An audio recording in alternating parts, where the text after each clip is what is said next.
Hey everyone, welcome to my channel. If you enjoy these videos, don't forget to subscribe.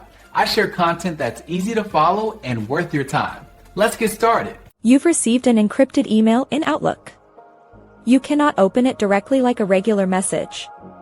This usually means the sender used Microsoft 365 message encryption to protect the content. To open it, first, look for a banner at the top of the email. It will say something like, "You have received an encrypted message." Below this, you will find a button. Click the Read the Message button. This action will open a new web page in your default internet browser. On this page, you will see options to sign in or get a passcode. The easiest method is to choose Sign in with a one-time passcode. A new email will then be sent to your inbox. This new email contains a temporary code. Go back to your Outlook inbox and find this new email. Copy the numerical passcode from it. Return to the web page in your browser. Paste the copied passcode into the designated box. Then, click Continue or Verify.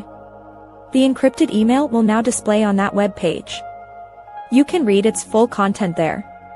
If you frequently receive encrypted messages from the same sender, you might choose to sign in with a Microsoft account if your email address is linked to one. This can simplify future access by remembering your login. Thanks so much for watching. If you liked the video, tap the thumbs up, hit subscribe, and ring the bell so you don't miss anything new. See you next time.